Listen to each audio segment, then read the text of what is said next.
Let us listen to the Holy Spirit speaking to us through our people and Pope Francis. Church from the grassroots and from apex. In his weekly general audience on April 3rd, 2019 at St. Peter's Square in the Vatican, Pope Francis called for a listening church. Again on 23rd September, he told us to overcome the pandemic, we must listen to everyone's voice. We are all attending the Mass, Holy Eucharist. So we all are coming a new person. We have become a new person. And this new person taught us many things. For example, this taught us to be a true Christian. Whatever happens, we should not divide ourselves and we should always be there for the church. And as a person, I'd like to say that we had gained lots of experience during this time. Let's become a new Christian, a new person, and let's bring change in our family, in our neighborhood, in our workplace, and in our... My vision of the church post-COVID-19 is that the church integrates technology to strengthen the process of evangelization. मैं भविष्य में कलीसिया को माँ के रूप में देखना चाहती हूँ। जिस प्रकार एक बच्चा अपनी माँ से सारे दुख सुख को बांटता है और माँ अपने बच्चों को सारी विपत्ति से बचाए रखती है, ठीक उसी प्रकार मैं चाहती हूँ कि हम सब कलीसिया के लोग भी एक दूसरे से अपने दुख सुख को बांटे, एक दूसरे को समझे, एक दूसरे को जाने, जिस प्रकार से हमारे बीच में जो है एक प्रेम का संबंध स्थापित हो। मैं कलीसिया को एक परिवार के रूप में देखना चाहता हूँ। हम लोग परिवार में जिस प्रकार सभी को आदर और सम्मान देते हैं, ठीक उसी प्रकार कलीसिया के लोगों को भी फादर, सिस्टर और लोग धर्मी हम सब एक दूसरों को आदर और सम्मान दे।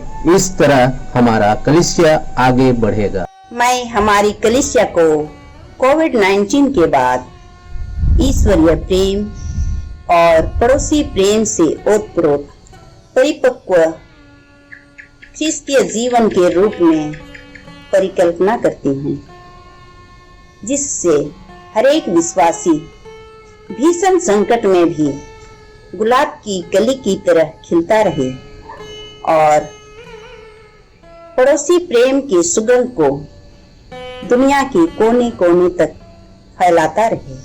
The guidance of the parents for the children becomes very, very important. Namely, their own prayer life.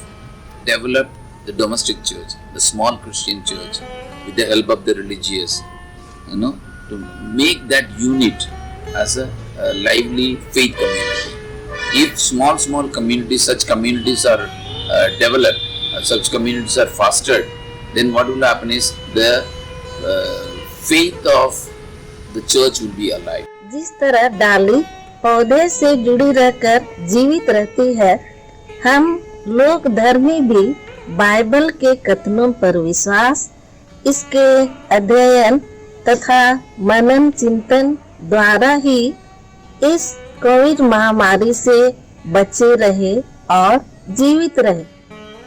आगे भी हम कलीसिया में सभी धर्माधिकारियों तथा युवाओं की सहभागिता एवं पारिवारिक प्रार्थना के द्वारा आपसी भाईचारा ला सकते हैं और सामाजिक न्याय की स्थापना हो सकती है। We who need to observe people not through the eyes that is physical to us, but to the inner eye of our heart. We have to see them like how Jesus has seen, and then listen to their difficulties, their problems, understand them, and therefore reach out to them, go to them, visit them, see their problems and take a part in it by helping them out to come out of it in whatever way we can. हमारा कलीसिया एक मैत्रीपूर्ण कलीसिया हो, जहाँ पर विश्वासी गणों का मत एक हो, एक दूसरे के बीच भेदभाव ना हो, सेवा की भावना हो, प्रेम हो, स्वार्थ ना हो। सिर्फ चर्च जाने से कलीसिया मजबूत नहीं होगा। इसलिए मैं समझता हूं छोटी छोटी टोली बनाकर, जैसे कैथोलिक सभा, महिला संघ और यूथ, गांव-गांव में जाकर लोगों के बीच प्रभु यीशु का भाईचारे का संदेश बांटना और सेवा कार्य करना। मेरे विचार में अभी कुछ ऐसा होना चाहिए कि लोग अब एक दूसरे से दूर न रहकर एक दूसरे के नजदीक आए, एक दूसरे से मिले, अपना दुख सुख बताएं, ईश्वर के विषय में बातचीत करें, ईश्वर की कलीसिया के विषय में बातचीत करें। This time I want to see the youth growing in the church. So I want to help them, encourage them to take the main responsibility of the church, so that this church will grow day by day so much. বাড়িতে আমাদের একটু প্রার্থনা পরিবারকে নিয়ে দরকার। আর রবিবারে যে আমাদের গির্জা এখন যেতে পারছি না, তার জন্য আমাদেরকে রবিবার দিন একটু বেশি সময় দিয়ে বাড়িতে একটু প্রার্থনা করা দরকার। তার জন্য আমরা এই পরিস্থিতি যতদিন না স্বাভাবিক হচ্ছে ততদিন আমাদের মণ্ডলিক এইভাবেই আমরা परिचालना करब। एक तो बड़ा परिवार अभी जो हो रहा है तो उसमें छोटा परिवार हम लोग अपना परिवार का लगता है, ये अपना परिवार नहीं।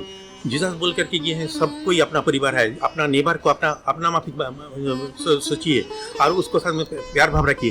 वो प्यार भाव रखने के लिए हम लोग सब एक साथ मिल करके चर्च करेंगे, तभी ना ये वाला हो सकता है। कलीसिया को और भी ज्यादा मजबूत देखना चाहता हूँ, जहाँ हर एक संडे हर एक वर्ग के लोग, माता पिता, बूढ़े बुजुर्ग, जवान बच्चे सभी हर एक संडे आकर स्तुति प्रभु का स्तुति गान करें। এই লকডাউন পরিস্থিতিতেও আমরা গ্রামে প্রার্থনা করছি, বাইবেল শেয়ারিং করছি, রোজারি মেলা প্রার্থনা করছি। তারপরেও মনে হয়েছে যে আমাদের যিশুর সঙ্গে টানটা ঠিক মতো নেই।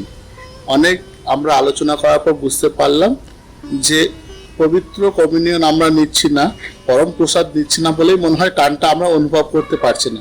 সেজন্য আমরা ফাদারকে অনুরোধ করি এবং গির্জার ব্যবস্থা করি। পাড়া থেকে পজিশন করে আমরা এসে গির্জা করি। এই কমিউনিয়ন নেওয়ার ফলে কি হয়েছে, আমাদের যিশুর সঙ্গে টানটা আরও ভালো হয়েছে এবং সেই সঙ্গে গোটা পৃথিবী যত খ্রিস্টীয় ভাই বোন আছে তাদের সঙ্গে আমাদের সম্পর্কটা আরও জোরদার হয়েছে। Per uscire migliori da una crisi, il principio di sussidiarietà deve essere attuato rispettando l'autonomia e la capacità di iniziativa di tutti, specialmente degli ultimi. Tutte le parti di un corpo sono necessarie e, come dice San Paolo, abbiamo ascoltato, quelle parti che potrebbero sembrare più deboli e meno importanti in realtà sono più necessarie. Durante il lockdown è nato spontaneo il gesto dell'applauso. E l'applauso per i medici, gli infermieri e le infermiere, come segno di incoraggiamento e di speranza. Applaudiamo gli scartati, quelli che questa cultura qualifica di scartati, questa cultura dello scarto, cioè applaudiamo gli anziani, i bambini, le persone con disabilità, applaudiamo i lavoratori, tutti quelli che si mettono al servizio.